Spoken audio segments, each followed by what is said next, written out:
بسم اللہ الرحمن الرحیم۔ السلام علیکم ورحمۃ اللہ وبرکاتہ۔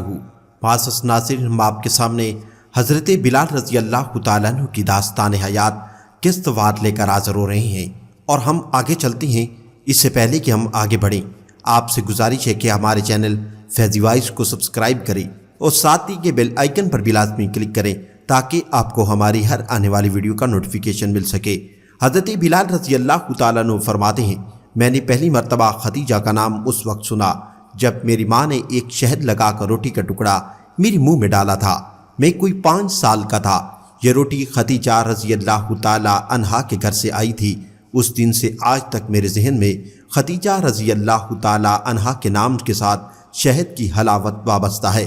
خدیجہ رضی اللہ تعالی عنہا مجسم عنایت، سراپائے شفقت تھی۔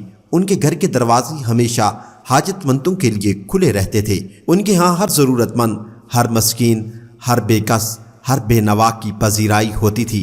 کبھی کبھی ان کی نوازش ان کے گھر سے بہت دور بھی پہنچ جاتی تھی۔ وہ خود غریبوں کے محلوں میں ان کا حال پوچھنے آ جاتی تھی اور ان کی حاجت روائی کرتی تھی۔ خدیجہ رضی اللہ تعالی عنہا اپنی مثال آپ تھیں، ایک رئیس خاتون جس کا دل غریبوں کے ساتھ دھڑکتا تھا۔ اس وقت جب رسول اللہ صلی اللہ علیہ وآلہ وسلم نے عورتوں کے حقوق کا اعلان نہیں فرمایا تھا، مکے میں انسان اور انسان کے درمیان تفاوت شرمناک حد تک بڑھا ہوا تھا۔ چند کھاتی پیتی خواتین کا معززین شہر میں شمار ہوتا تھا، جیسے خدیجہ رضی اللہ تعالی عنہا اور ابو سفیان کی بیوی ہند، لیکن باقی غربت اور بے چارپی کی چکی میں بری طرح پس رہی تھیں۔ وہ مردوں کی ہوس اور ظلم تلے روندی جا رہی تھیں۔ مرد انہیں اپنا مالی اسباب سمجھتے تھے، مال مویشی کی طرح۔ انترا جیسا شاعر بھی اب نہیں رہا تھا جو اپنے اشعار میں ان کی حالت زار پر اشک بہایا کرتا تھا۔ مکہ اس لحاظ سے عجیب شہر تھا کہ یہاں ایک طرف تو لات، منات اور عزا کی صورت میں عورتوں کی پرستش ہوتی تھی، اور دوسری طرف عورت کو تسکین ہوس کا سامان بنا کر انہیں بنیادی انسانی حقوق سے بھی محروم کیا ہوا تھا۔ یہ باتیں میں اس لیے کہہ رہا ہوں کہ آپ کو اندازہ ہو جائے کہ خدیجہ رضی اللہ تعالیٰ عنہ کی صورت میں اللہ جل شانہ نے اپنے رسول اللہ صلی اللہ علیہ وآلہ وسلم کو کتنا بڑا تحفہ دیا تھا۔ ان دونوں کے مراسم کی ابتدا تو عجیب حالات میں ہوئی تھی، لیکن وقت کے ساتھ ساتھ تعلق بڑھتا گیا اور خوشگوار سے خوشگوار تر ہوتا گیا۔ پہلے پہل خدیجہ رضی اللہ تعالی عنہا نے حضرت محمد مصطفیٰ صلی اللہ علیہ وآلہ وسلم کو اپنے تجارتی قافلے کا سالار بنایا۔ ان کا یہ قافلہ تجارت کے لیے شام آتا جاتا رہتا تھا، تو اس وقت جب وہ پہلی بار خدیجہ رضی اللہ تعالی عنہا کی تجارتی قافلے شمال کی طرف لے گئے تو ان کی عمر 24 سال تھی۔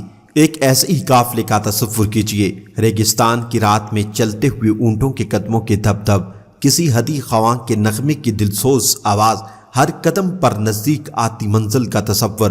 جانور اور انسان سب ایک مقصد کی خاطر سر نہوڑے ہوئے رواں دواں، اطراف میں دور دور تک پھیلا ہوا بے نشان ریگستان، مگر اوپر آسمان پر ستاروں کی کندیلیں جو نہ صرف ان کی منزل کا راستہ بتا رہی تھیں بلکہ کئی منزلوں کی طرف بھی نشاندہی کر رہی تھی، ان گن جہانوں کی جو ان سے پرے آباد ہیں۔ انسان اپنا سر اٹھاتا ہے اور فطرت کی بے قراں پہنائیوں میں گم ہو جاتا ہے۔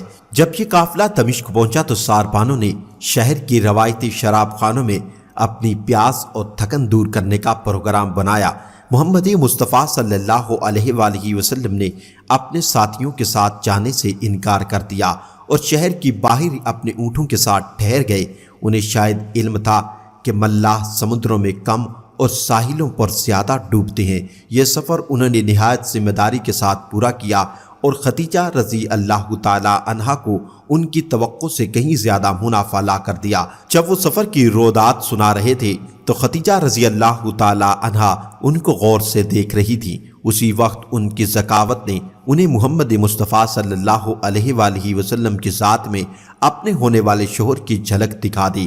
خدیجہ رضی اللہ تعالی عنہا نے ایک رشتے کروانے والی خاتون کو بلوایا اور اسے کہا کہ ذرا اپنے طور پر محمد مصطفیٰ صلی اللہ علیہ وآلہ وسلم کا اندھیا طلوع کی شادی کے بارے میں ان کا کیا خیال ہے۔ اس خاتون نے بات چھیڑی تو انہوں نے کہا، میرے پاس ہے کیا جو میں شادی کا سوچوں؟ بھلا غربت بھی کوئی بہانہ ہے؟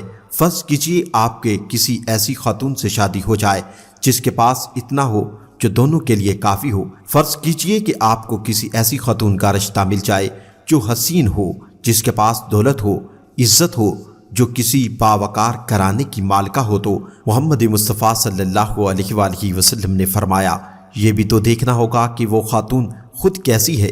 یقیناً ایسی کون سی خاتون ہے؟ خدیجہ۔ وہ یہ نام سوچ بھی نہیں سکتے تھے۔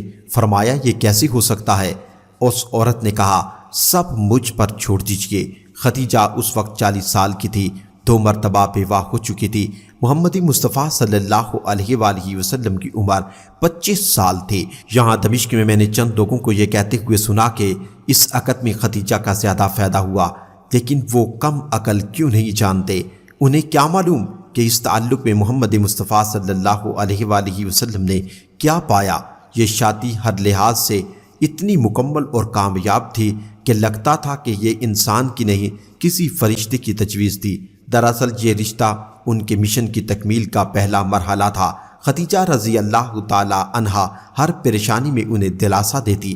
ایک دفعہ میں نے رسالت مآب صلی اللہ علیہ وآلہ وسلم کو کہتے ہوئے سنا جب سب مجھے کاذب کہتے تھے تو صرف خدیجہ مجھ پر یقین کرتی تھی۔ خدیجہ سب سے پہلے ان کے مشن پر ایمان لائی، سب مردوں سب عورتوں سے پہلے۔